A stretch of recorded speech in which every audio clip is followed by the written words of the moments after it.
What is going on, everybody? I am super excited for this year. 20 episodes, man. 20 episodes. Joel, did you when you think about that, if you do one episode a week, that means we've been doing this for 5 months. That's 5 crazy. months. That's crazy. You told me this today, and I was like, dude, it's felt like a couple weeks. Literally.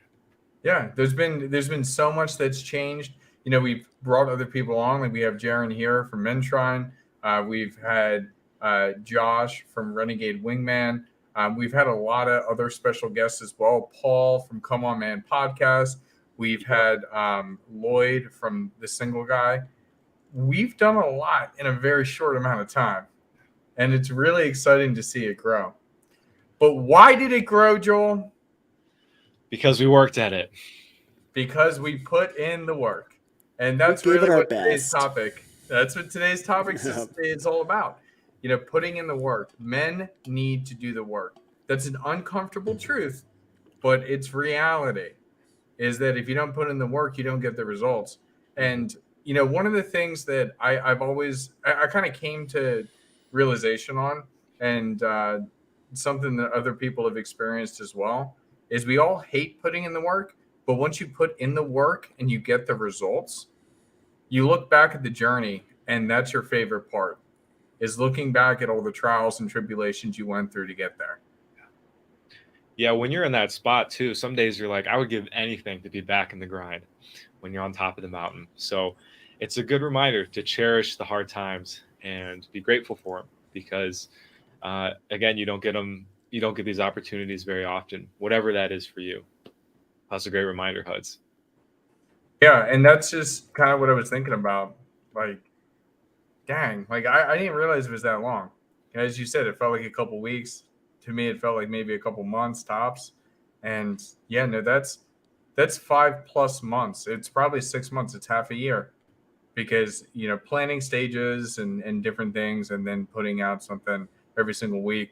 Jaron, I want your take on this. When we talk about men must have to do the work, what's your opinion on that?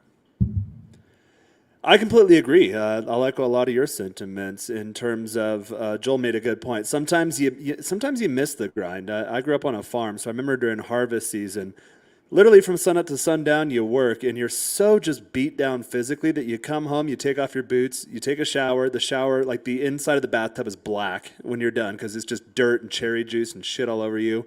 And then once you lay down, you immediately fall asleep. And it's not like I made good money doing that, but every now and then I have a pretty cush gig. I live in a penthouse condo in Polanco, Mexico, and I get to hang out with you guys all day and help guys out. And I'm like just a laptop digital nomad warrior. So sometimes I do miss those days of just being physically exhausted. I do that to myself in the gym, especially when I'm going through periods of stress. So I always tell guys, if you see me like in really good shape, that means I'm going through some stuff, but you have to artificially get that stimuli in terms of just hard physical labor. And I know years ago, I'd have buddies growing up and they'd be like, hey man, I'm really depressed. And then my grandparents were cool. They always had work for people. And I remember when I was a kid, I said something like that, like, Grandpa, I think I might be depressed. He's like, you're not working hard enough if you're depressed. I'm like, oh, that's true. Because when you're in peak harvest season and you're stringing those long days together, and you don't get weekends, like the fruit has to be picked. You're working. You don't have time to be depressed. And I've noticed that, again, that's something I use the gym for, that kind of as my sanctuary in my current life. But when it comes to putting in the work, it's just something you have to do. And I believe that for men, if you're not making something, if you're not creating something, if you're not building something, that is how you get depressed. That is how you get anxiety. That is how you're just off kilter and not fully aligned with yourself. So definitely it is important. And even if you don't see the results, I know I've gone through lean periods in my life where I just wake up like, all right, another day of not making money, but I'm building something. And then one day that paycheck comes, you're like, whoa, okay, cool. And like Joel said, you can't enjoy it unless you earn it. I know, like, guys, you've probably been ripped off before. You've probably been robbed before, lied to, cheated to before. And yeah, that sucks. But have you ever been giving something that you don't earn, like recognition or a prize or a bonus, and you know that you don't deserve it? That's almost an equally crappy feeling, it seems. Yeah, they're gonna catch you eventually. They'll be like, "Wait, this guy was But a it's an uncomfortable feeling on the inside. Being given Yeah, like something and getting participation recognition. trophies. Like, give me the most improved trophy. I want most improved. I don't want a participation trophy. Like, we're in last place. We suck. Why am I getting rewarded? And we talk about this a lot kind of in the current space. Is a lot of our generation was given those participation trophies, and it's made a generation of very weak men. We talked about this last week.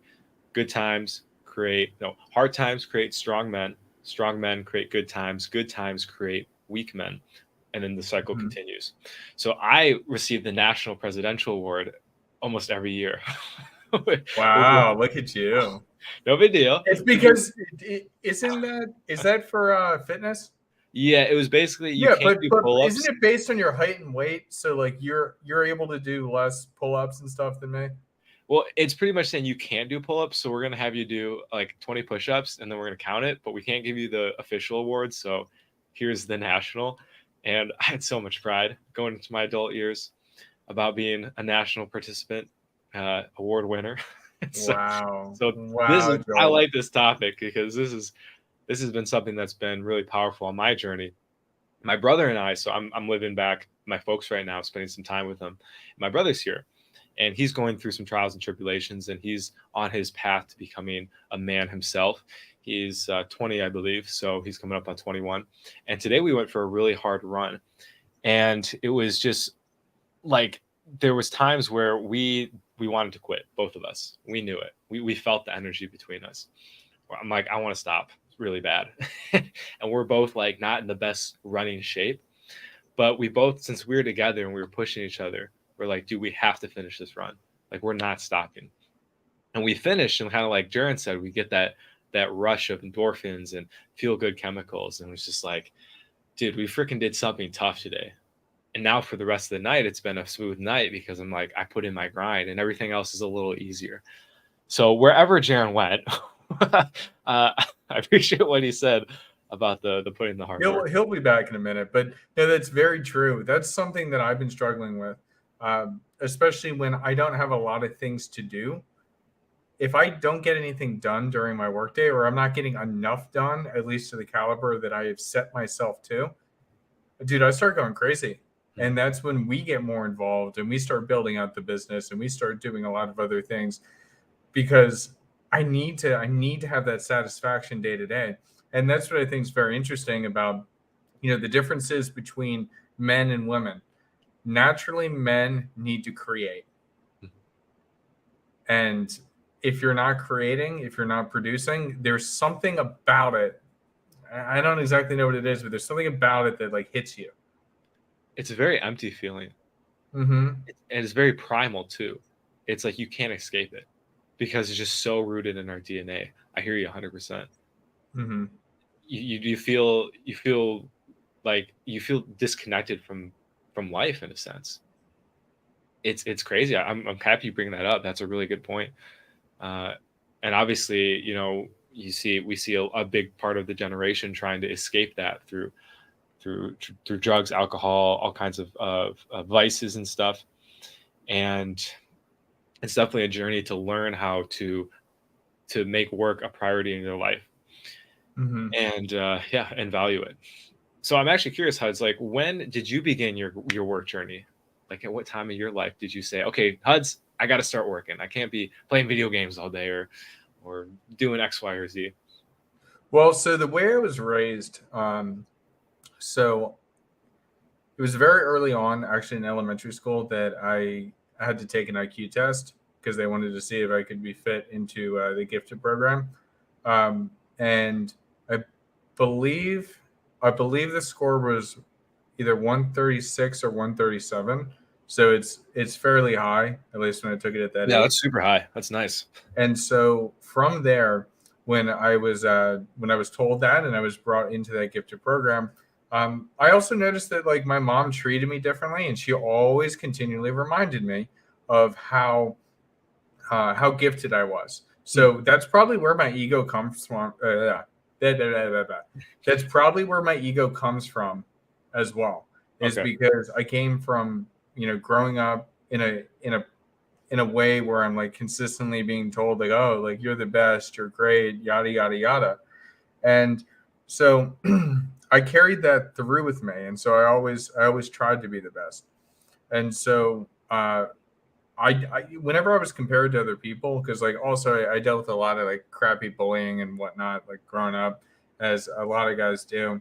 Um, I always like I felt like if I could be better or be viewed as better by everybody else, or viewed at least to the level that I thought I was, or that I was being told I was, then everybody would finally respect me. And so it just became a habit for me going through life. And so, going then to college, I went to Penn State and I got into the honors college. I don't know if you know, but only 300 people get in a year. So when you think about that numbers wise, that's like going to an Ivy League school. It's like very, very, very difficult to get in. So did that, and then just continuing to push myself. And I actually, like my thesis, we had to do an honors thesis. I wrote a thesis outside of my major. My major was finance. I wrote a thesis in IT. So I had to go to an entirely separate building, an entirely separate department, had to work with all types of people I had never worked with before. And I basically came to them and said, hey, I want to write my thesis in IT. And they're like, and who are you again? Because I'm coming from the business school. But I did it, and I kept pushing. And then I actually got that paper published.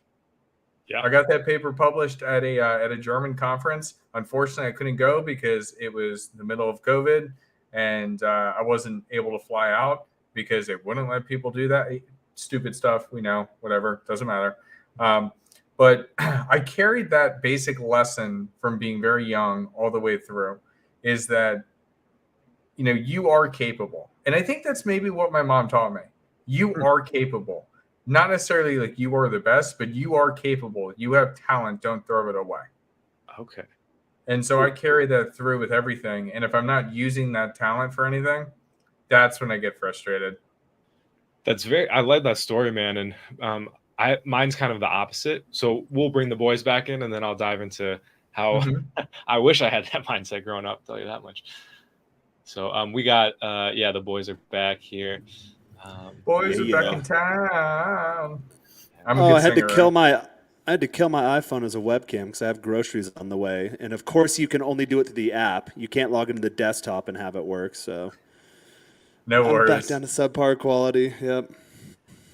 So How you doing? How Hey, you doing, Josh? Good to see you. Good. Yeah. Thanks for having me. Doing good. Doing well. Happy to be here. And 20 podcasts now. It's like a lot of folks don't make it to this point. So congrats for staying consistent. And whether podcast 200, we'll circle back and like see how far we've come. Dude, it's gonna be crazy. This is gonna keep going.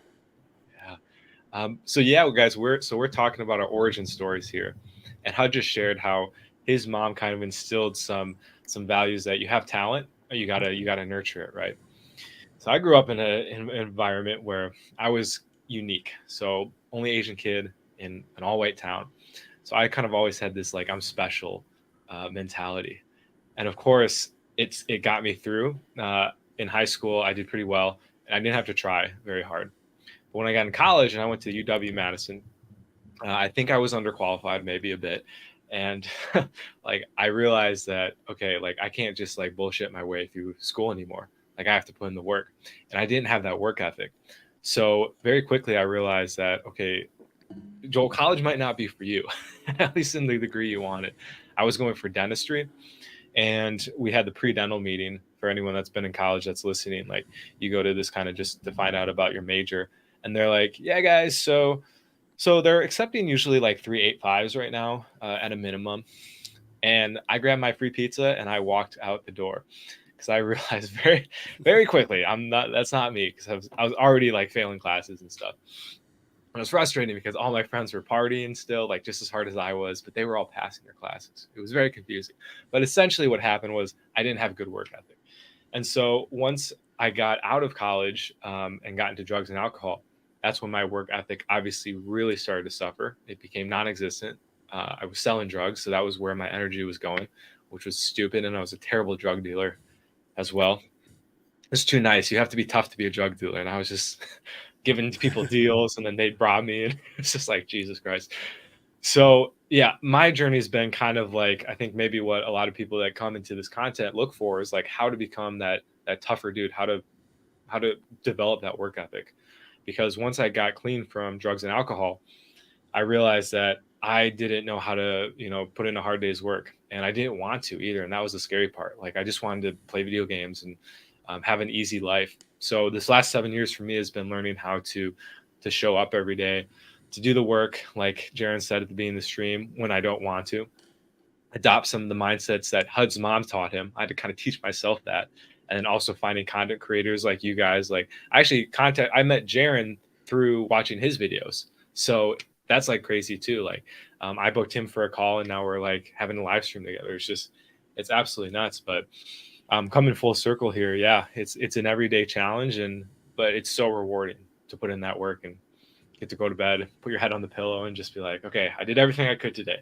Maybe I'm not where I want to be, but like I can honestly say I did the work. So that's kind of Joel's origin story there. That's badass. I love it. Let's definitely go around the horn then. I would love, and let's start with you, Josh. I want to hear from you, and then I want to hear from you, Jaron, next. Like, how did you had to put in the work? Tell me about this journey. How were you successful? Oh boy. Yeah, I mean, I think it's, for me, my story, right? It kind of comes down to kind of knowing what I love and figuring that out a little bit early. So like kind of working my way towards that. So for me, I always go back to cars. They're the number one thing. So for me, it was always by the inherent nature of the cars I liked and really loved. I was like, all right, I have to do something crazy or outside the box. There's not a lot of pathways, at least that, especially when we were, broke and going through our struggles and whatnot. So I think for me, a lot of it was, being sort of forged by fire, so to speak, because, definitely had a lot of, like struggles and grew up with not a lot. So, for me, a lot of that was, all right, making sure everyone's good, making sure that I did what I could do to, facilitate just the functioning and things going on. So you kind of get a little bit in that survival mode-ish a little bit. So for me, even though I went away to college, the, apparent reality of, when I would come home, right, was still always there, always in the back of my mind. So that's what always like kind of kept me going as a bit of a driver. And so, when you feel, that you kind of have that feeling that, you're always on stage, or you're always like, folks are always watching, you always feel this sort of like, burden of performance, as they say.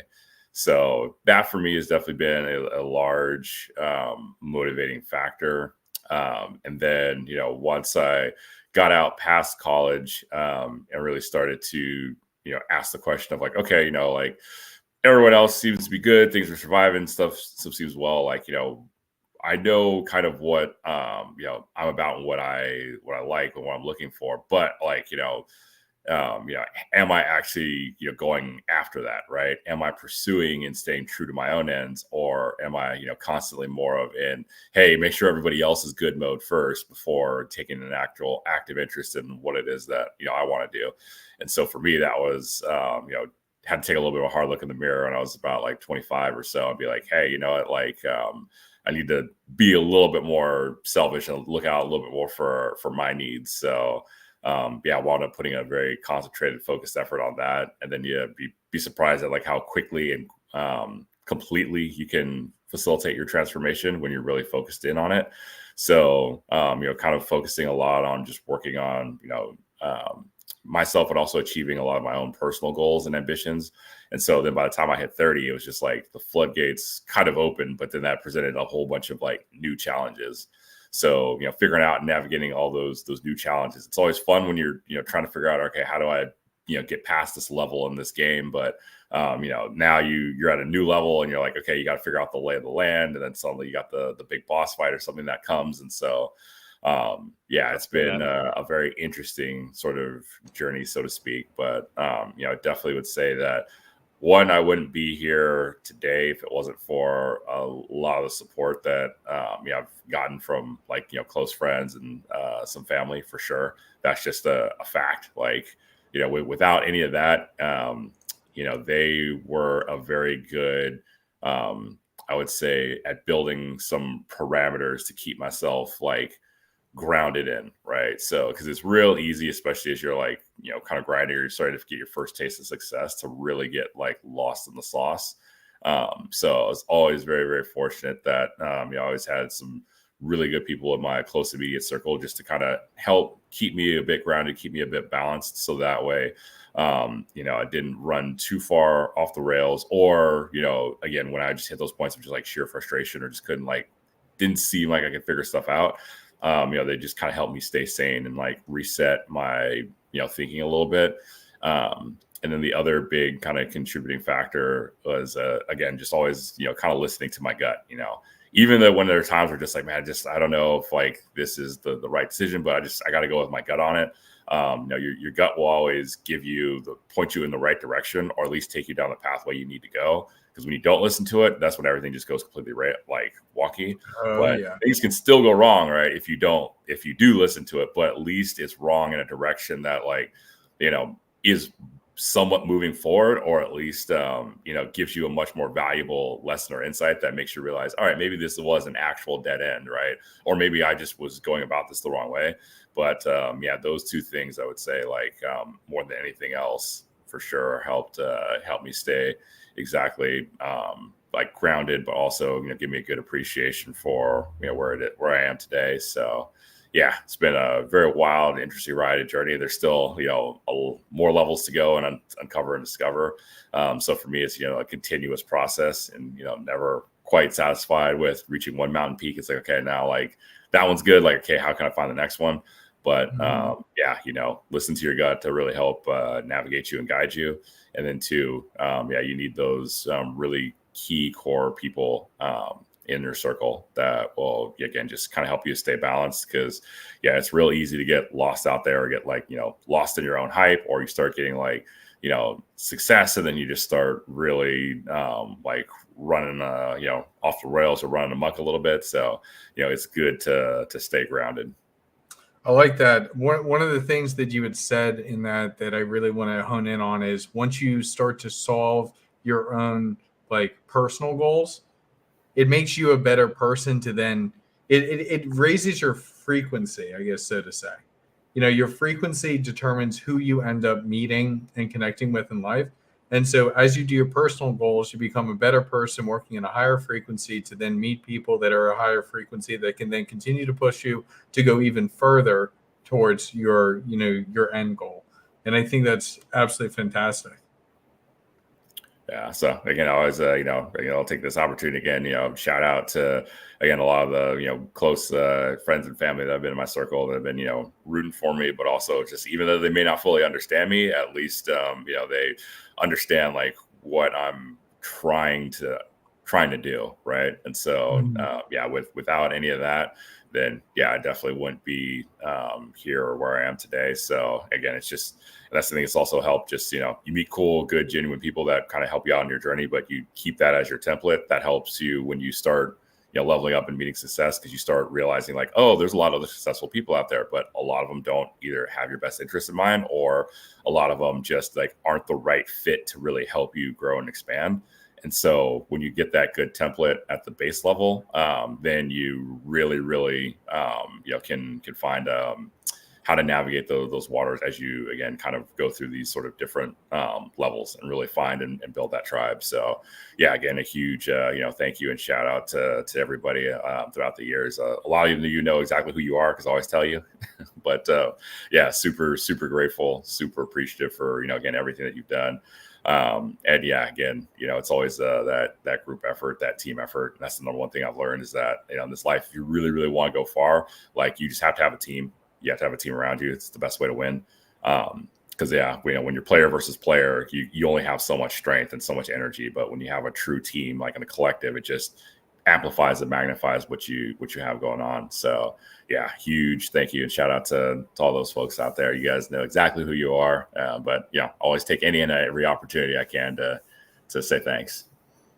And a big point you mentioned, Josh, I want to touch on too, is that once you reach that new level, you're going to have different bosses. And that's something that I think is important to remember, because it can be so much suffering can come from wanting to get to the next stage. And then you find yourself in the next stage and you're like, well, shit, I didn't expect to have all these problems. This next stage didn't fulfill me the way I thought it would be. And this is something I've had to learn. So what we talked about in the beginning is like enjoying the journey, because no level you reach is going to be satisfying it's never going to complete it. Yeah, it's like, as they say, right, pain is necessary, but suffering is optional. So again, you go through different things, and sometimes you reach a level where you look back and like, oh my gosh, like, when, being like broke and, having like negative $1,700 on my account and just being like, man, like, how can I figure this like whole thing out? And then, thinking to myself, like, man, if I could just like make like $100,000 a year, oh my gosh, like that'd be great. Right. And then now I'm at a point where it's like, oh, if I make $100,000 a year, oh my God, I feel poor. I'm so behind. I'm like, not like where I am and like need to be. And like, now I've adjusted to like a different level and setting. But, again, there's a super strong, like, again, appreciation for like those those problems and issues. And a lot of it stems from more of just like not resting on your laurels. Cause it's like, when you can do better, then it's like, that's when things really start to teeter at you. Right. And so it's always good to have those different success markers, but also like, when you feel like you've become complacent or a little bit stagnant, when you really know that you could be doing more, your gut's going to kind of like poke at you a bit.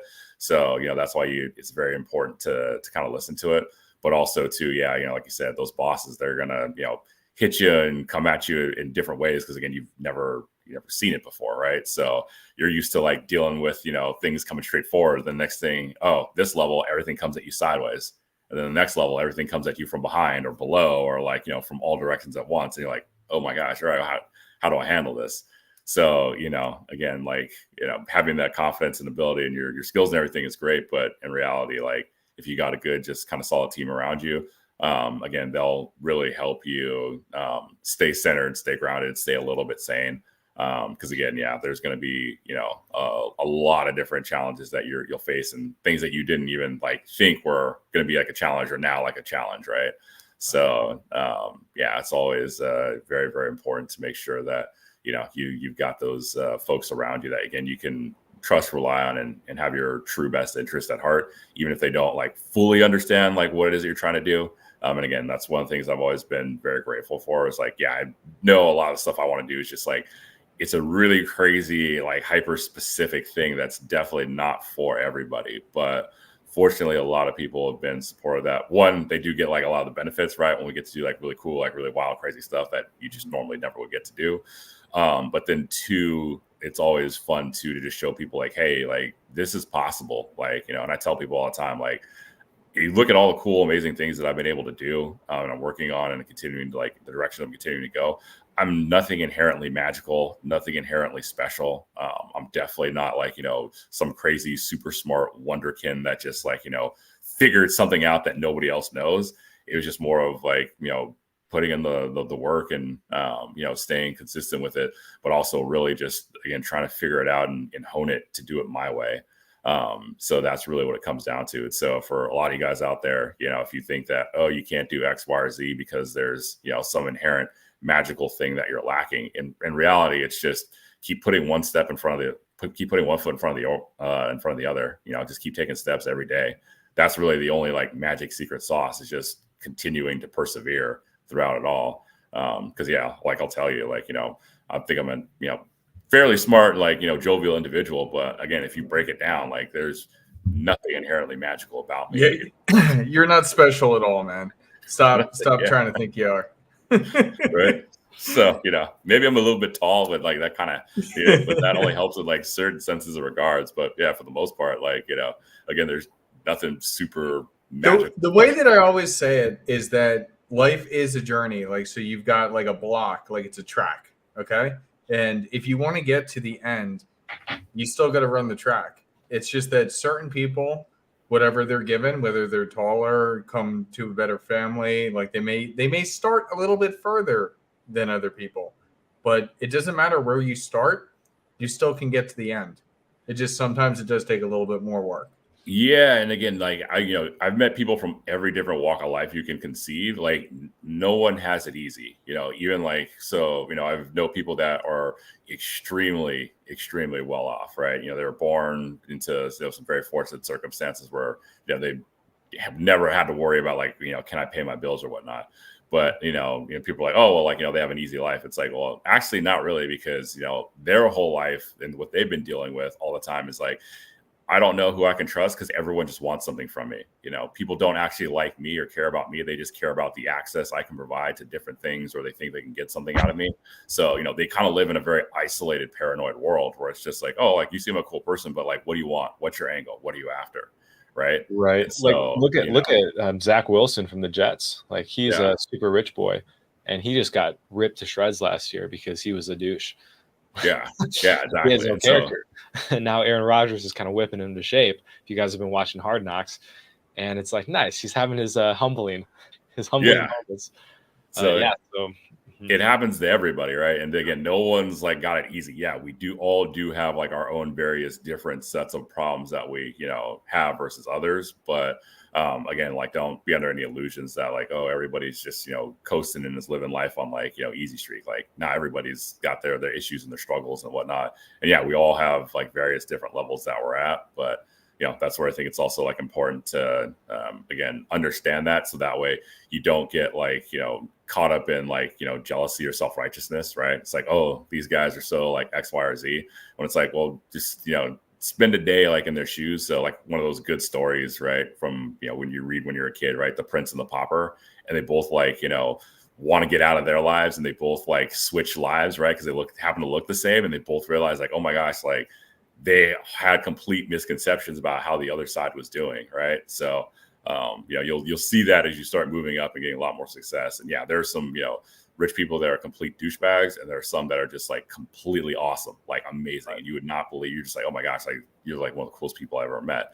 So strip away the economics of a lot of stuff, it's like you start to really see just like who people really are. And again, I know some people that are super broke but are super bougie and divas, and I'm just like, oh my gosh, like I don't know how you live in your world, but okay, like good for you, right? So it's just don't get caught up in like the economics or the trappings of things. Always look at the core of like who a person is, and what value they provide. It's great advice. I want to first off, well, Jaron, are you ready? You just turned off your camera again. Ready? this is your moment, man. I will shout out Rodoku. Good to see you, brother. Always appreciate it. If you want to hop on, I threw the link in there. You can hop in. This is more like a kickback, Friday night stream for us. So nothing super serious, but hey, we're celebrating the fact that we've made it to 20, and we like bringing guys together and talking about these important topics, because I think that doing the work is something that not a lot of people nowadays want to do. I mean, you look at the minimum wage fights that have been going on and on and on. It's like, oh, it needs to be higher. It needs to be higher. It needs to be higher. And it's like, does it need to be higher for what? It's like, well, we're just not getting paid as much as other people. Well, are you doing any more work than other people? And I know that inflation's a real thing, and we need to do an adjustment in this nation at least. Oh yeah, no worries, brother. No worries, brother. Next time. Get a new job. But yeah, it's wild to think about. It's wild to think about with all that type of stuff. But anyways, Jaron, you're back? Yeah, my groceries finally got here. I was having to coordinate the delivery there, and I knew, of course, like literally the minute you said, Jaron, it's your turn, they rang the door. So one thing, this brings up actually a good story, and then I'll get into my history. So a lot of times what they do here, you can schedule on an app to have pretty much, I love Mexico, because if you have money, you can have anything done for you. Yeah, it's kind of corrupt. Yeah, things don't really work that well. But if you pony up cash, it's here like that. So I have all my conveniences taken care of for me, so that way I can dedicate my waking hours to work mostly. And so when these grocery delivery guys come, a lot of times they'll go to the grocery store for you. They'll pick out all your stuff. They'll text you, hey, they're out of this. Do you want this instead? Oh, how about this? And like they're real communicative. They go to the checkout line. They show you their receipt. Hey, it's on the way. They show, and you can see them on the little map. They show they get here. They lug all the groceries up to the lobby. they phone up here like, hey, can they come upstairs? I'm like, yeah, let them on up. And then usually they'll phone back. This time it didn't happen. They'll phone back and they'll say, oh, well, they don't have their ID. I'm like, well, you deliver groceries for a living and you're required to have ID by law here anytime you go out. So yeah, they do have ID. They're just being lazy. And the reason I bring that up is because how many people out there, you do 95% of the job, and then like that extra 5%, you just can't squeak it out. And for me, it's like, all right, that your tip depends on that. So the app will pay you whatever it pays you to get the groceries. But if you bring it up to my door for me, then you get a fat tip. And usually it's like the same shoppers that do my things around the neighborhood for me. So that they learn eventually. But tonight that didn't happen. But half the time, like, oh yeah, they don't have an ID. I'm like, you drive for a living. You don't have an ID on you. So that's quite funny. But going to my background, I echo a lot of you guys' sentiments. So I was academically gifted too, did get into the gifted program in kindergarten, but my parents, it was too much of a hassle to drive me the extra few miles to do that. So I always say my educational upbringing was a smart kid in a stupid school. And my heart goes out to you guys if you're stuck in those situations, if you're just leaps and bounds ahead of everyone else, but everyone has to cater to the lowest common denominator. It really is a prison sentence. So I saw my public schooling as a prison sentence. Never had to do anything, constantly kicked out of class, suspended from school. They tried to expel me a couple of times, but I got straight A's. So like, what do you do with a person like that? And it's not like that I was unmotivated. It was simple things. And you'll see this in jobs now too. You'll get into a certain role or function, like, this is easy. Like, why are you guys taking so long? Why are we deliberating so much? Why can't you just do it and get it done? So things like, HUDs, I heard your story. That. Don't get me started about that in the workplace of having to we need to have the pre-meeting, before the meeting, before the actual meeting, before the follow-up meeting, before the decision meeting. And it's like, what are we doing right now? I have the problem in working environments where I make myself redundant. I'm like, hey, I know I was hired to do this, but I noticed that like pretty much everything was broken, so I just took care of it for you. And they're like, oh, we don't need you anymore. I'm like, oh. Shit. School was the same way. They'd assign you homework, and it would be something super simple like, I need a 50-word response by this time tomorrow. Like before the teacher was done explaining the assignment, I already had it done, put in my binder, and then okay, I'm off to do something else. So I was never lazy academically. It was just always really easy for me, and I got perfect grades all through masters. Even I studied abroad down here in Mexico. I learned Spanish in 2 months, and then I was the top of my class. So it was funny. The teacher would give us like assignments. They'd give us like all week to do it. Again, I'd get it done immediately, and then I'd usually be the first to present. And then a lot of the kids, because I went to a rich school here, a lot of the kids would pay me to do their homework for them. I'm like, hey, I'm not a native Spanish speaker, so realize it will read like a gringo wrote it. And the teachers always caught on, so it was quite hilarious. In that regard. But on other aspects of my life, the work thing, I never really had to motivate myself at work because I grew up on a farm. So we had chores. You just did it. Like there wasn't any negotiation of like, oh, I don't feel like doing it today. Like if you don't harvest, you don't eat. So like for me, even now trying to bring it up to describe like not working, it's not a part of my mental operating system. It's just not an option. So never really had any issues there. Things I did had to try on. So I was overweight as a kid. So I grew up in the 90s where all this body positivity bullshit started really back then. Oh, you're not fat. You're just big boned, which I do DEXA scans. I actually am big boned. But I was fat too. So when you're big boned and you're fat, that's not a very good aesthetic look. So guys, don't go for that. But when it came time to losing the weight, it was really in my teenage years. All my friends started dating, and I wanted to date, and I couldn't get a date. And then at one point, I looked in the mirror. I'm like, oh yeah, no, you're fat. Maybe we should figure this out. It was also for sports too. I was always good at sports, even being a big fat guy. I had good hand-eye coordination, and I was dedicated. So I never missed any practices. Usually had perfect attendance in school. There was a year my parents got divorced, so I was dragged between lawyers and guardian ad litems and court and all that crap. And then, yeah, that's a good comment. Court and all that crap. So you gotta respect his authority. Yeah, my authority.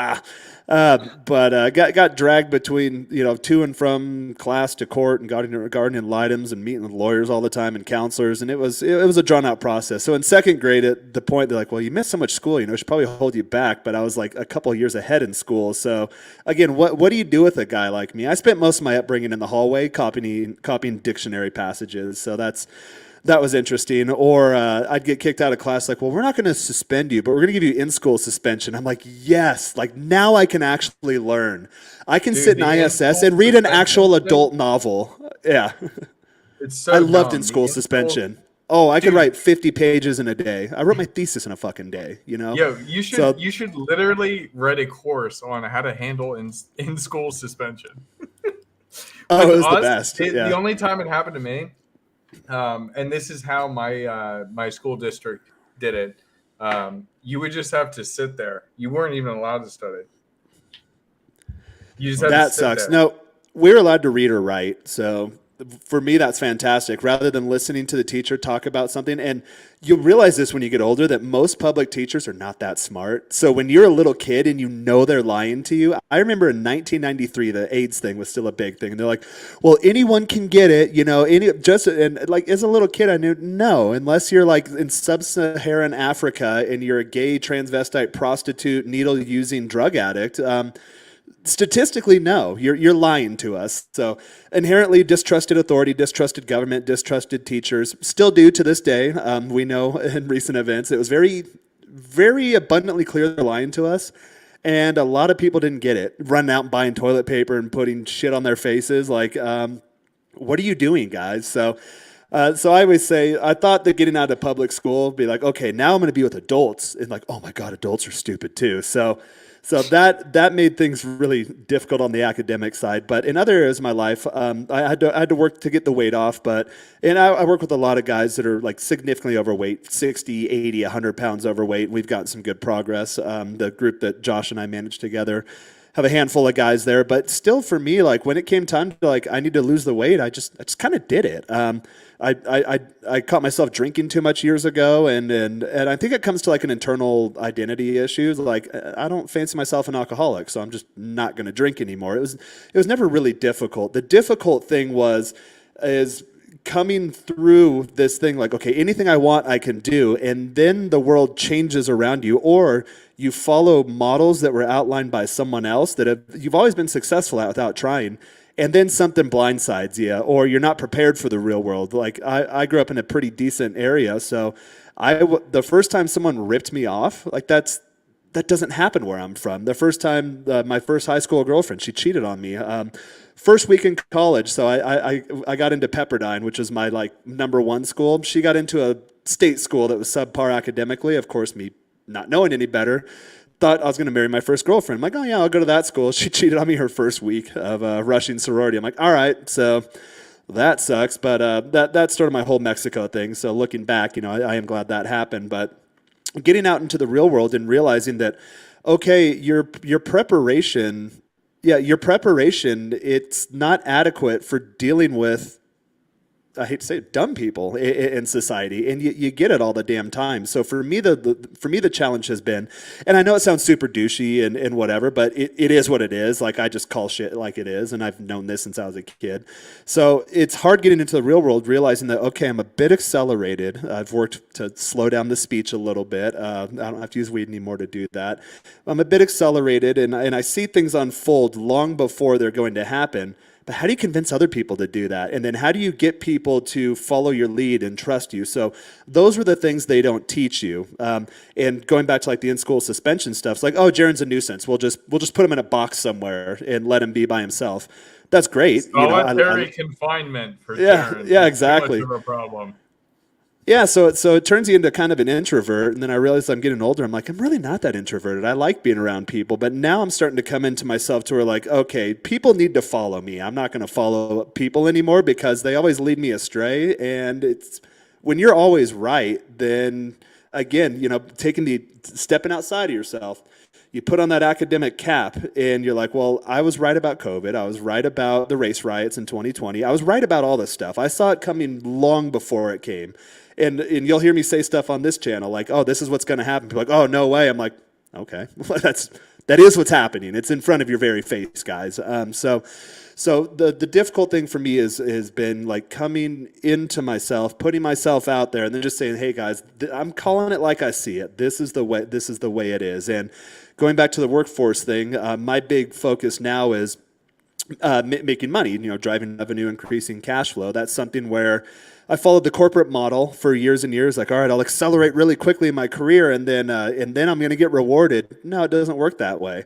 It's more like, okay, well, you made yourself redundant. You streamlined this process. You really worked yourself out of a role, and then now there's too high of a price tag, so we can hire 3 people in the Philippines to do it for you. I'm like, oh, okay, so that's kind of where I'm at now.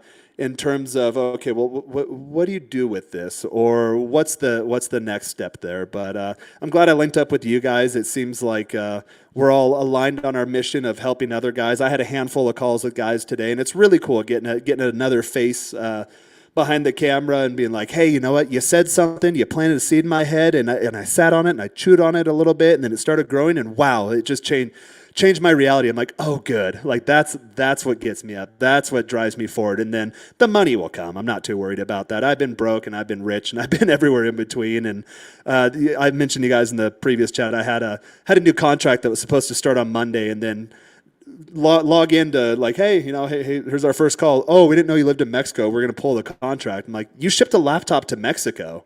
How did you not know that? We recorded all of our conversations.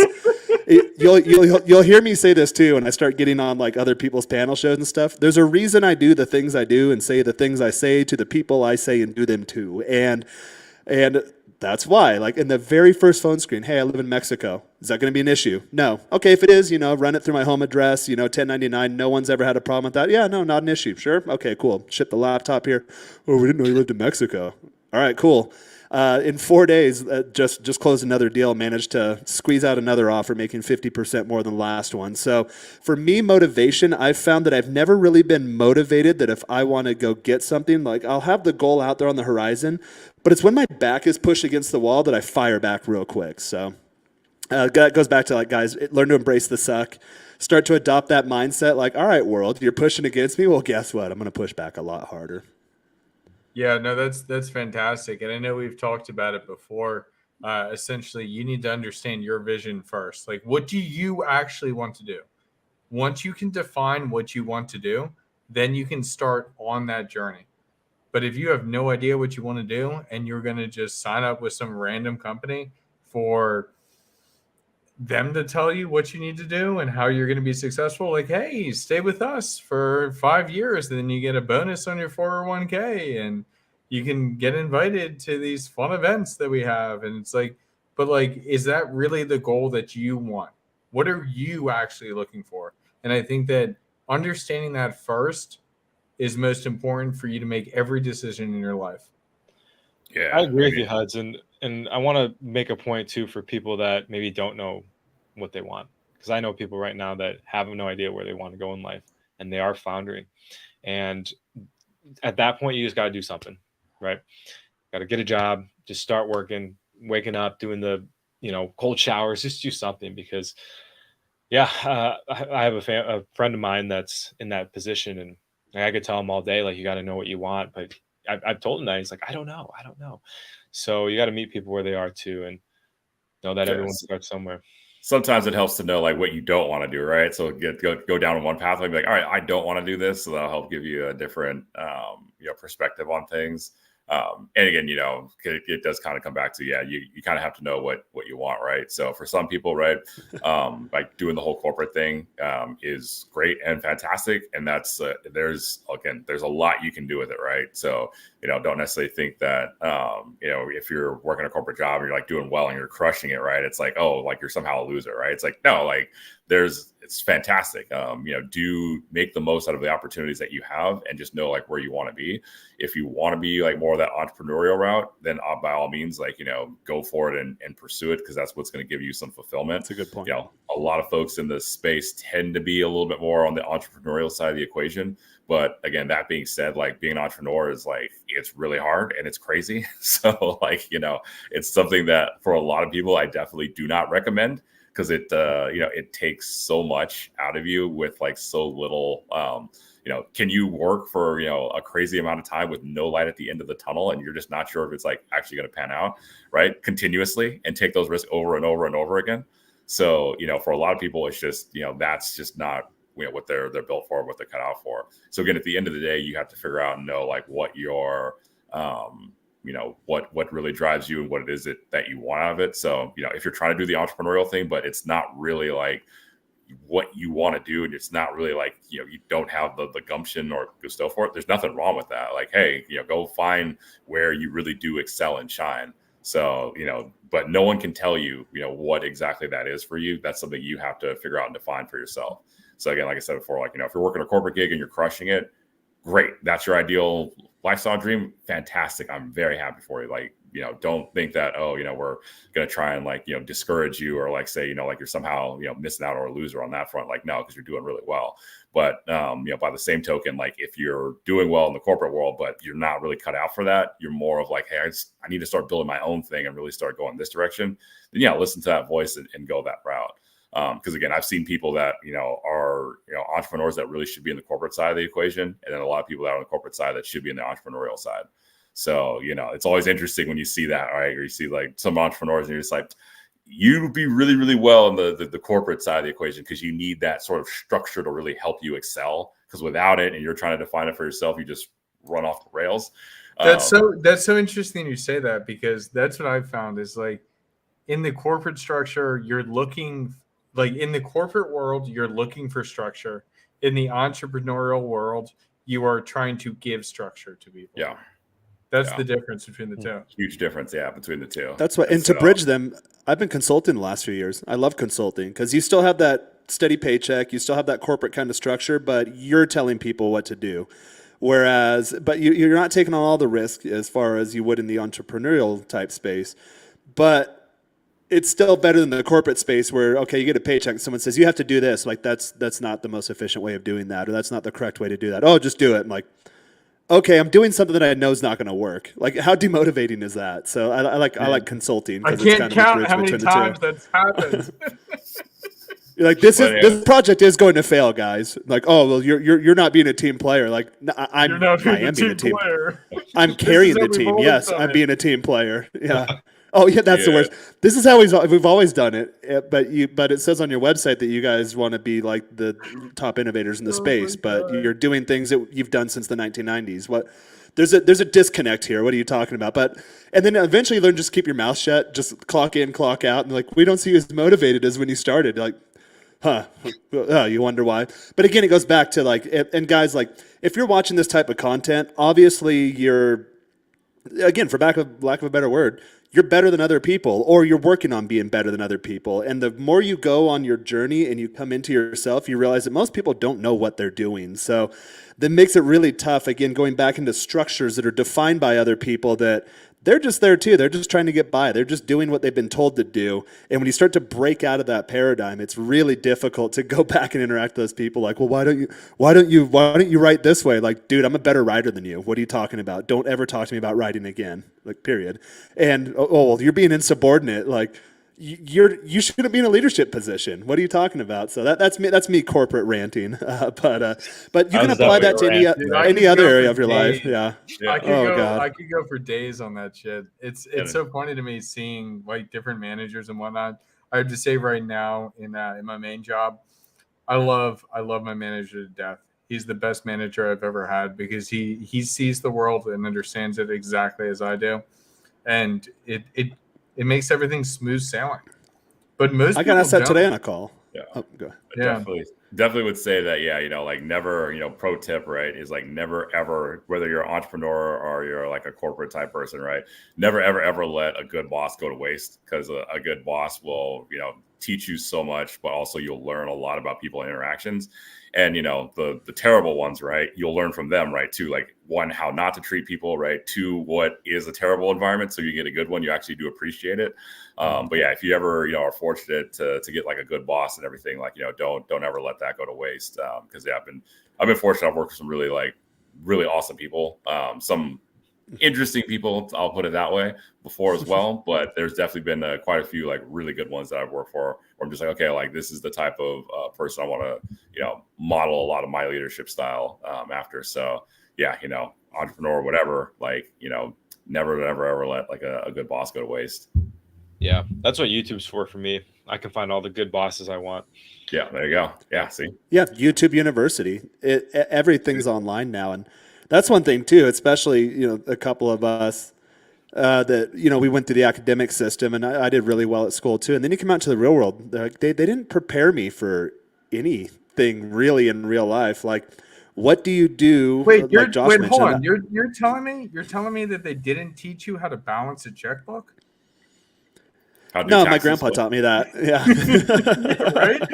The basic things you need to know. My family taught me that. Yeah, but yeah, that's too funny. No, now my mind's still going on the corporate thing. Someone asked what's in the pen. It's just a pen. So usually I'm a fidgeter. So like I'll be playing with something. Just ink, guys. Yeah, absolutely. Ink. It's not a metaphor. Yeah. It's just ink. Yeah, it's just ink. Yep. Yeah, I like. Yes, exactly, Antoine. Yo, I gotta say this 100% right now. Yes, I'm cursing. I don't care. I love this because it's the truth.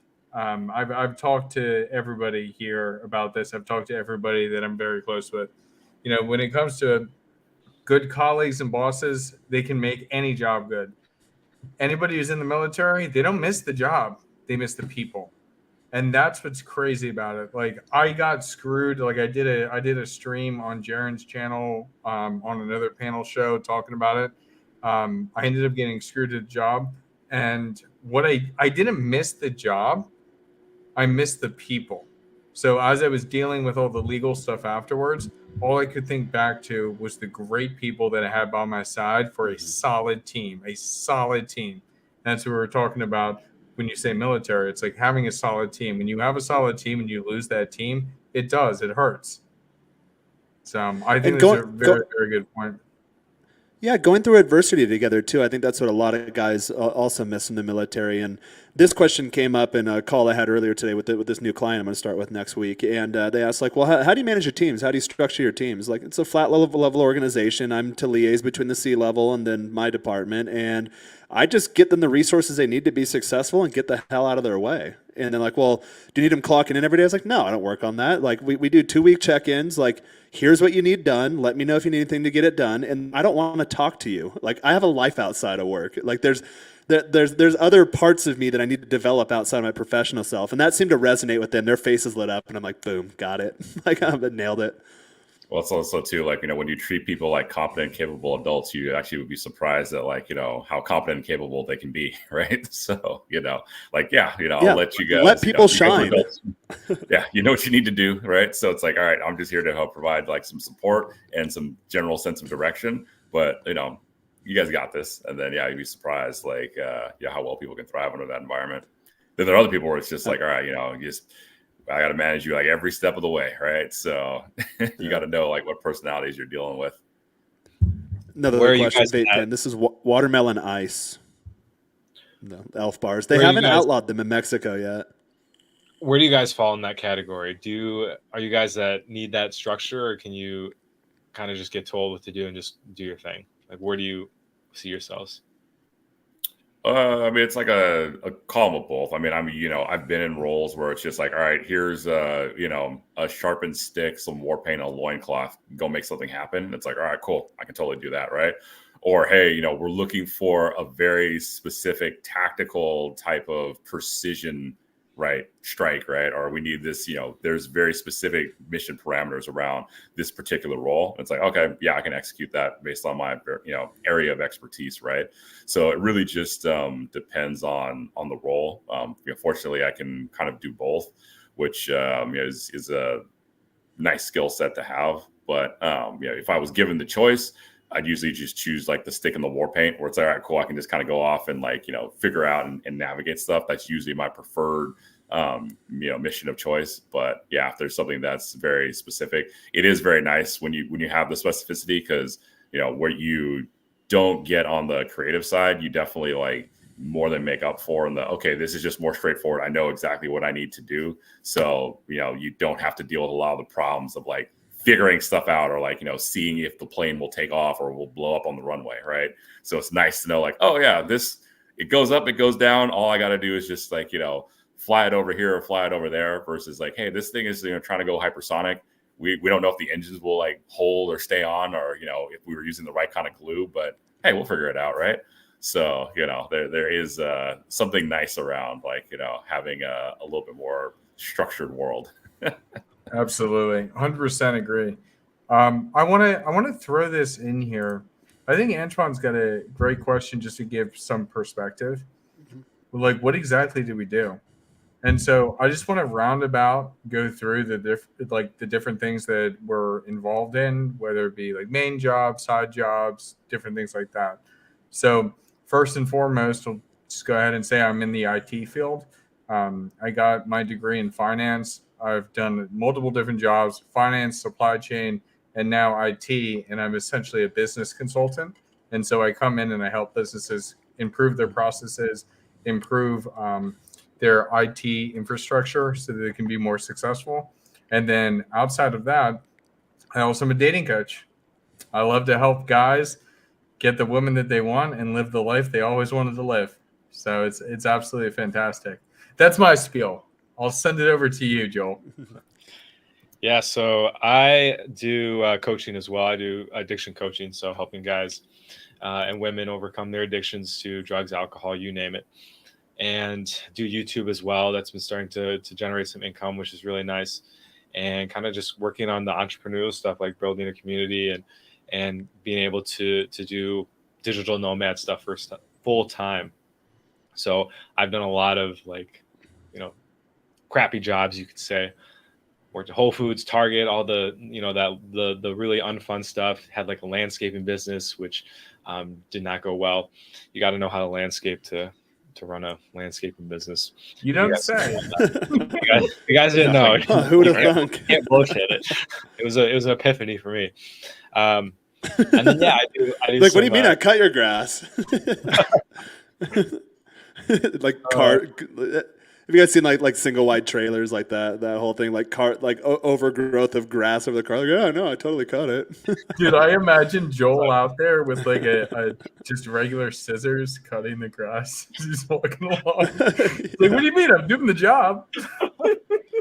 That's why I charge by the hour, so I could rack up a huge bill, right? It took me 4 days to cut this, man. I'm sorry. Like, I did my best. Oh, you should have been a lawyer. But, I know you just made a phone call and you're charging me $3,000, but okay. That's bargain. So on the side, I just do some delivery gigs that pay well and let me just do this YouTube stuff and kind of work when I want. It's not something I'm proud of, but I'm grateful for. So I have to keep that perspective. Finally, I do have my real estate license. If anyone's looking to buy a house in the south of Wisconsin, I'm your guy. What? Joel, you crack me up. What movie was it? Van Wilder. It was the Indian exchange kid, and he had like all these different jobs, like math tutor, and then like / badass MC or something like that. Is that you? I do DJ as well, and I produce music. So. That's why I brought it up. Yeah, I'm a man of many jobs. Yes, I also do hair. Different things. You're what's that phrase? It's a jack of all trade, master of none. And I'm aware of that, so I'm working on it. We've stopped the real estate, we stopped the music, and we're honing in. So yeah, glad we can get a laugh. Drug dealing, yeah. Drug, yeah. That was the first entrepreneur. Yeah, former drug dealer, retired. Retired. Soon to be gigolo in Southeast Wisconsin. Yeah. Yo, if you need a hookup in Southeast Wisconsin, I got you. Or if you're trying to start a family and be serious about life, I got you. I can get you a house. Yeah, I can do your taxes, cut your lawn, MC your wedding, and provide all the party favors. I'll add reels. In Southeast Wisconsin. I'll do the editing. I got you guys. We're about we're met him now. Let's go. All right. So my full-time job, aside from picking on Joel, I've spent my entire career in marketing. So started off in more traditional marketing. No, I actually started for a defense contractor as a derivative classifier. So like classifying and declassifying information for public use. That was kind of boring, but it paid really well. And then I saw the world going into digital like late 2000s time frame, early 2010s. So pivoted to digital marketer. Started off kind of in the weeds, building websites, doing like more of the technical side. That evolves more into the content strategy side. And then, God, for the last 10 years of my career, I've been more like kind of managerial director level and above. And I've been consulting since COVID time frame. So it's funny, a lot of times I'll get on these calls and people ask me technical questions like, I did that 10 years ago, but I've been managing teams since then. So that's why when it comes to the production side, you're like, I'm still trying to figure out the camera and like all this kind of cool stuff. But also I manage multiple $1 million budgets in my professional endeavors. And then here, like I'm just, bootstrapping everything, but we'll get there. That's primarily what I've done professionally. And Josh, you can probably comment on this too. I think I've noticed most people that have the entrepreneurial spirit, and I'm dyslexic, entrepreneurial spirit, they kind of have their hands involved in a lot of different things. So I have the YouTube channel, obviously, generate some revenue on that, manage the top 10% group with Josh. We have some cool stuff that the guys and myself on the panel, we have rolling out over the next couple of quarters. So stay tuned for that. Follow all of our channels. We have all of our Instagrams there. Reach out to us. So we have some really cool stuff coming down the pike. But I work primarily, I touch on the dating topics. That's usually kind of my more top of the funnel activity. That's what gets the clicks. It gets the eyeballs. It gets guys coming in. But a lot of times when I get them on a call or get them in my groups, the dating issues are more of a symptom of larger issues. So I like to really dive into that too. I have a lot of guys that find me. I used to do fat to fit videos. I'll probably start doing some more fitness stuff because it's a part of the overall package of creating yourself as an overall optimized human being. So once you get your physical health together, you literally don't get sick anymore, and your mind is just crystal clear and it's sharp. So I always make sure, like, guys, you got to address that. So I'll get guys like, hey man, I'm having trouble dating, and I'm looking at them like, you need to lose some weight and you need to clean up your diet. And I know you're drinking because I used to drink a lot too. I can see it on your skin. I know you're smoking because you've got, it's having been there and kind of evolved from those chapters or phases of my life. You can see that in other people. So I really like just helping guys out. I'd probably fancy myself more of a transformation consultant or specialist than dating in general. But I'm a very systemized, structured thinker, although I can get windy at times. But in terms of my core operating system, when it comes to dating, I've got a system down that works very well for me in my specific market. So I'm actually working on a course to help you guys come up with your own personalized blueprint. I've been reach out to me directly at Men's Shrine. I've been doing 15-minute just free dating consultation calls. Really, that's just trying to figure out like what are the challenges that guys out there are facing, and what does it look like in certain markets. So rural guys have different considerations than guys that are in major cities. Guys that are abroad, even it differs by cities within certain countries, have different considerations. So I'm really just trying to get a feel or a pulse on the market so I can create a super simple, scalable framework rather than, say this line if you're approaching a girl, or do this. That's all low-level thinking. You need to have a solid framework, and it needs to be congruent with who you are. So that's what I'm working on. I'd say I'm more of a transformation specialist in that regard. And that's awesome. Before we move it to you, Josh, I just want to say, like, guys, look out for that. Like, this is going to be a really, really cool thing that we have worked on. Pushing out this course, and that's so true. It's like, it's not one framework. I think it'd be really cool that the next show that we do, Jaron, is dating rural. Again, I have trouble with my R's, so I hope that comes out right. Rural versus city. It's very different based on where you are. And so I think we should talk about that. Did you have trouble with your R's as a kid? A lot of English-speaking children can't say their R's. Yeah, about 7 or 8 years old, I could start saying my R's. It was ridiculous. I had to go to speech therapy in elementary school. It was like detention, and I had to sit there, and she had to keep telling me I was wrong. No, Alex, no, that's not how it's said.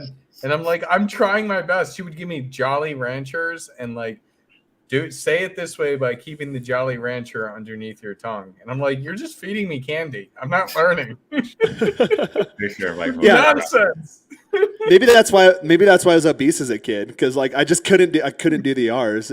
My cousins used to mess with me, but like, Jaron, say Oreo. I'm like, Oreo. Although, Joel, that brings up a Dude, that point. You was mentioned you me. got the presidential award for fitness. I got it for academics, and on the fitness side as a kid, I got to go to special PE for the fat kids. I don't even think they do that anymore. That's probably verboten in modern contemporary society. Like, yeah, you're fat. You need extra PE. Like, okay. You're in the special PE. Yeah, Oh exactly. my god, that's terrible. That's why you're so jacked now, right? You're just like, fuck these guys, man. I'm gonna be the most Oh, fit. Out of that's Actually, funny. no. On the fitness topic, I had to create a framework for myself, and then once you lock it in, it's really not that hard. I mean, like I don't miss any food. I make bomb food every night. Yeah, it's the same 5 ingredients, but if you learn how to use seasonings and spices, or make your own salad dressings, guess what? Cottage cheese, it's casein protein. You can put that in a food processor, flavor it correctly. You have salad dressing. Use avocado as a base, coconut as a base. Greek yogurt, fantastic for any of those things. Okay, that taken care of. For your fats, olive oil, coconut oil, avocado oil. Throw all the other shit out. Like, so you have the same base of ingredients, but if you actually know the chemistry of food, you make bomb stuff all the time. So it's really not that hard. And again, I'm starting with the dating topic, so I talk in frameworks and structures. That's what we'll do there, and then the next product will be the Fat to Fit product. That'll be in time for springtime. So I'm thinking maybe I should get fat over Christmas, and then I can cut with my guys. But I don't like getting I fat. would advise you against It makes you getting feel fat. gross. Yeah. But that's It's super not cool. I love fun. that. I'm going to Yeah. talk to you about that separately, because I'm Oh, huge yeah, in yeah. cooking. I'm a huge cook, and exactly what you're saying. You only need certain amounts of ingredients, and then you can create some amazing stuff, and you can swap things in and out. People ask me all the time, they're like, why don't you ever go out to eat? I'm like, because I cook better than every restaurant, and I can do it a lot cheaper with higher food quality. Mhm. So like that, it doesn't make sense. Why would I do that? Yeah, why would I pay $20 for something I can buy from the store for $8, and then I can cook to be better than that? Yeah. So I'm It's right like there with Italian you. food. Like you never go to an Italian restaurant. Like I can make a bomb ass pasta for $4. Like, and it Yeah. it hits my macros. Like what are we talking about here? Yeah, no, it makes sense. All right, let's move to you, Josh. Well, I personally have found that cooking is more entrepreneurial because there's a lot more room to improvise and do freeform, whereas baking is a lot more corporate. So if you really hate baking like I do, then maybe you might be cut out for the entrepreneurs. But hey, you can make some delicious stuff with baking. So I just don't have the temperament for it, because I'm just like, what do you mean? Like, use exactly 1/4 a cup of this, and this. I'm like, no, I just eyeball it until the spirit of my ancestors whispers enough, and then like, all right, I'm good. So that's why Dude, I don't follow recipe. Yeah, you just throw some shit in there, and then you take a taste. It needs this. Okay, let's take it here. Exactly. And then it Well, comes. it's It's all like Joel. It's like writing music. It's the same thing. But yes, getting back to the actual topic at hand, which is what do I do in this grand continuum that we know as and call life? Most of that's classified. No, what I will say is that I do work in the technology field, predominantly doing consulting around technologies in the commercial real estate space. So that's been a pretty lucrative venture for quite a while now. That's also where I got my start. And so I've always been fascinated by technology, how things work and interact. So it's been a really fun, good journey. And then I got roped into this thing of being a dating and lifestyle coach like 10 years ago by a friend of mine who was doing it for about 7 years prior out in New York. And so we wound up meeting at Fashion Week event, and we got to talking and hanging out a little bit. He's like, do you have like a knack for this like dating and lifestyle stuff? Like, you should join me. So I wound up actually working with him directly for 2 years, and then branched out on my own for a while. And then very recently, we've actually teamed back up, which has been quite fun, quite productive. And yeah, it's been good. So outside of that, I've done a lot of independent consulting as well, doing business consulting for various folks in different industries, but also consulting on sort of different topics too as well. So, entrepreneurship, or, how to maximize and get the most out of your career or whatnot. But I've always basically considered myself I'm a mere humble middleman between people with problems and solutions. That's the way I've always viewed, what it is that I do. So I'm a problem solver, and that's what I do professionally. And I find that the Dude, more problems I solve for people, stop being so humble. Like that's one thing I've been yelling at you about personally. It's just oh, don't stop worry, being I so let my humble, man. You're killing it. You're killing it in life. And don't you have like a course coming up? Like some type yes, of so webinar or something? yeah, September 16th. Thank you for the reminder. September 16th, Saturday, I have a webinar coming up. I'm sure we'll post a link or details in here, but definitely would suggest coming to check that out. And basically, it's going to be a 2-hour webinar. Hour one, I'm going to be focusing on what you can actually do today, the practical steps to start increasing your income, as well as start building that dream lifestyle. And then hour number 2 is going to be a live Q&A session. So it's like, hey, whatever question you want, right? Feel free to ask. And so, yeah, it's going to be, it's only $40 to sign up, which, I mean, to give me for 2 hours, that's like normally, it's going to be about $2,000 for that. So yeah, I would definitely say, take full advantage of that, especially the second hour with the live Q&A. We'll be going into a lot of topics and delving in them. So I'm definitely excited. Yeah, and I gotta co-sign this. Like Josh kind of is ridiculous to me. He lives the Dan Bilzerian lifestyle, but nobody knows who he is. It's like actually ridiculous. Like he does model photo shoots, he drives these crazy cars, and that's what I'm saying. And that's why I'm poking fun at you there, because you're too humble. You're too humble, man. Because like you literally live the life that most guys are jealous of.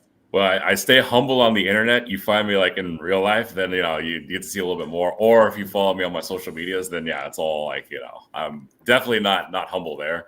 But I think the humility kind of keeps me a little bit grounded in my approach. But no lie, there's some cool and insane things that I get to do, which I'm just like, yeah, this is definitely very fun. So you're always smooth operator too. You're unfazed. You're cool, calm, collected. Your demeanor now in the live stream is exactly how you are in real life. But in any situation, I've never seen you flustered or knocked off kilter. Where I'm usually like that too. But sometimes, I've got other sides of me that I'll let people see every now and then. But you're just always just even keel. Well, it's very. I found it works very, very well, and it's helped me out a lot, and it's helped get either a lot of connections made, or again, just if you have good energy and you put that out there, you find that everyone around you in your circle has a good time, no matter what situation or scenario you're in. So suddenly you start getting invites or doors start opening, you weren't even aware were there. So, and then, also too, I keep the sense of humility because, I do a lot of really cool, crazy stuff, but then it's like, the people I hang out with, like they are, like you want to talk like real true next level. I'm just like, okay, like I'm trying to get like to where they're at. Right. So, it was like, for example, a couple of days ago, I was, at a buddy of mine's place, and, he's been a mentor of mine. He's about 20 years older than me, but as high, he's worth about 115 million, something like that. So he's at the level where if he makes $1 million payday, it's like, it doesn't move the needle. Like talk to me if it's 10, then I might be slightly interested. Right. So, when you're having those level of conversations, you figure out like, okay, how can I get to this level and have these types of conversations? It's real easy to also stay like kind of humble as well, but also more importantly, like stay hungry. Bro, I'm trying to get like $100 here and there. Come on.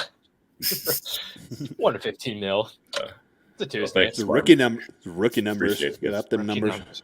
Yeah, bro. Yeah. That's baller, dude. That's inspiring because it's like you're just you're a homie. You're one of the guys. So it gives me inspiration. Like it's like, okay. I think it's amazing. I think it's amazing to be so humble with so much and with so much opportunity and so many connections. And that's what Joel and I are learning right now is that you find the right people when you talk to the right people. And even if they are doing so well for themselves, there's a lot of good people still out there. Not everybody who's rich and successful. When you think about like regular media and everything else, and they push out like, the rich stealing from the poor and that wage gap, and they keep like increasing it. There's a lot of good people out there, and you're one of them. And I'm very blessed to have met you. Thank you. No, I appreciate that. No, definitely like, you guys are like, the tribe as well. So definitely consider myself very fortunate and blessed to like have met you guys and work with you guys. And again, I think I've learned one of the fun things about the car world, right, is I learned really quickly like who was like a cool, genuine person and who was more of like, all right, just I don't want to associate with that type of person. Because a lot of the guys that have made a lot of money, right, or done very well, they've done it by like genuinely, authentically, like helping people out, right. It wasn't like they were bamboozling people or like stealing a bunch of money and stuff. But also too, that's short-lived. Yeah, and the large reason why I stay, humble about a lot of stuff is because it can all like vanish tomorrow, right? I mean, I have a lot of friends, right, that got wiped out completely in 2008, right? 2006, 2007, they were balling on top of the world, totally wiped out. So, everything that you have, it can take literal, like a tree is the perfect example, right? It can take literally hundreds of years to make a tree grow, but you can chop all that down within mere minutes, right? Or even some cases seconds. So, that's a large reason too why I like to stay humble, because I'm very grateful for everything, but I also know that like, in an instant, it could all be gone tomorrow. And I got to like rebuild from scratch or from ground zero. So, I find that is a good approach, because sometimes when you don't, not saying that, you can't be brash or like, have an ego, because if you really, really start to get to know me, you do know that there is, definitely a really big ego there that's driving a lot of stuff. But it's important to stay humble, because the times where I've like, gotten a little bit bigger than I think I am, like with my ego, and been like unhumble, life has come along and humbled me very quickly. So I'm like, okay, life, I get it. It'll do that. Be humble, like I'm good, like don't humble me again. Like I'm okay. I don't want to go through that whole exercise. I've been through it like 4 or 5 times. Like, all right, I think I got a good handle on it now. So, or you'll level up. You'll work really hard. For me, my chapters of my life, they're usually like 2 or 3 years. I'll set a new goal set. Like, all right, this is the period that I need to do to level up. And then you level up and you feel really good. Like, oh yeah, I'm the shit. And then you realize like, oh, okay, yeah, I'm at a new level, but I'm at the most bottom rung of that new level.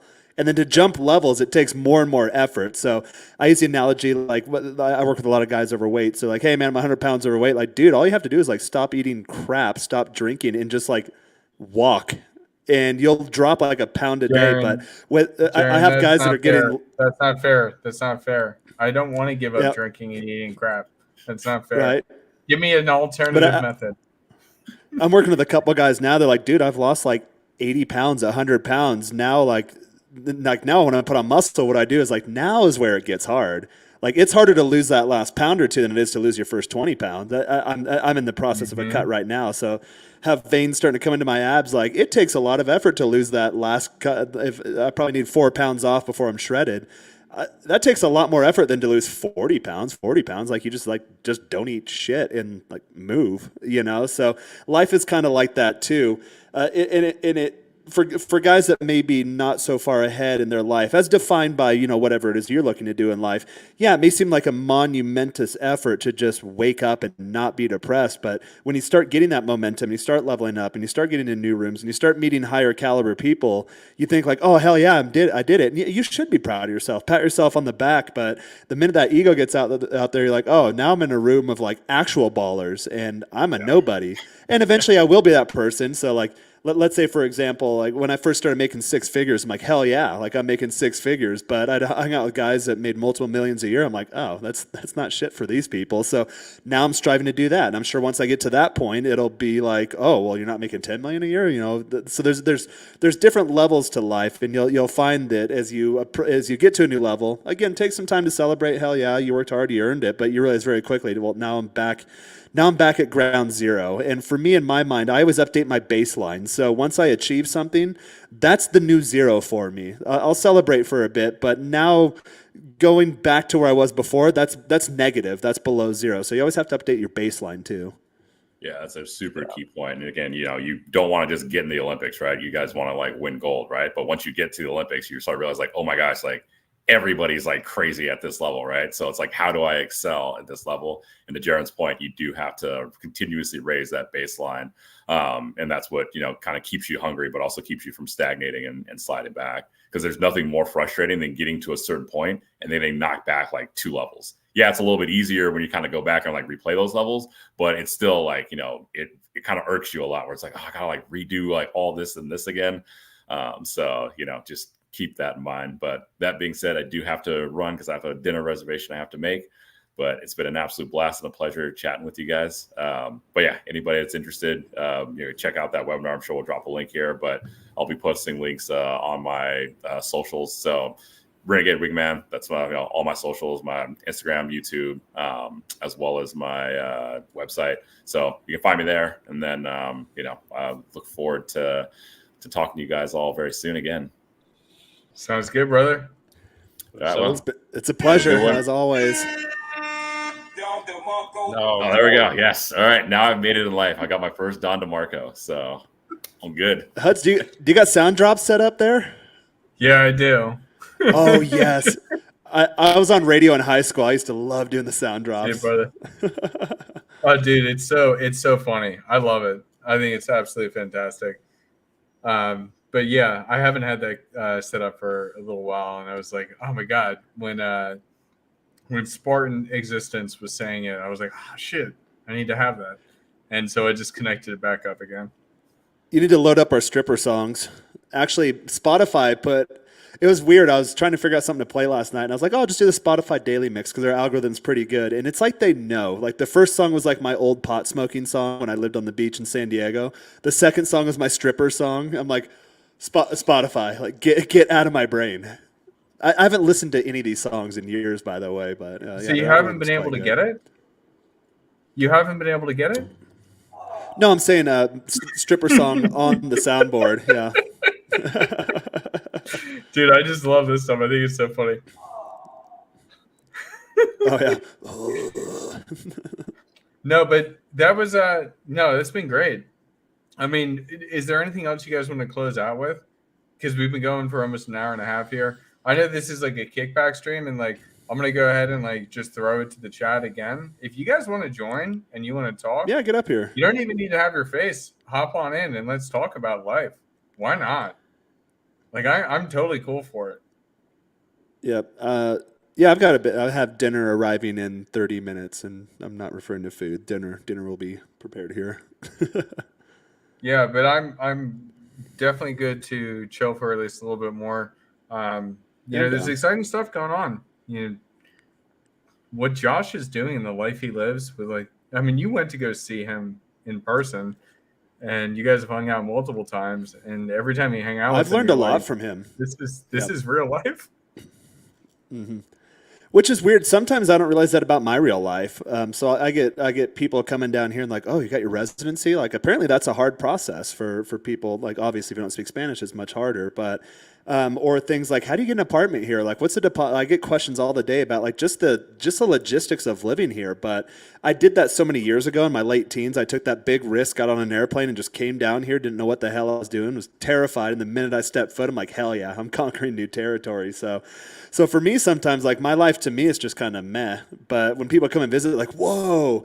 And so I think it's probably the same for Josh too. Like for him, it's probably nothing spectacular. That's just his life. He just architected it in a way he wanted to live it, did the things required daily to get there, and then now he's living it. And I know, especially guys, when it comes to like the social game aspect, that's an area of my life I wasn't naturally strong. Again, going back to my origin story, being more of an introvert, like most of my education was spent me in the hallway by myself or in school suspension. So never really created those social circles. I thought most of my academic peers were dumb, and they were.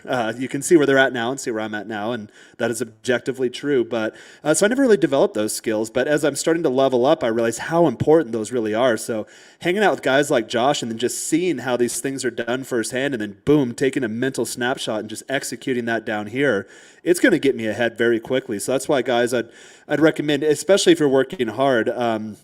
D'Angelo said it down here in the chat. Surround yourself with winners, but get yourself around the right people, because you can streamline a lot of internal processes in your life by seeing it done. You can be like, okay, the first thing in your mind is you have to know it's possible. So like you see it in front of your eyes, like, oh, that's possible, and then you see how it's done, and then you see how guys like Josh do it so effortlessly.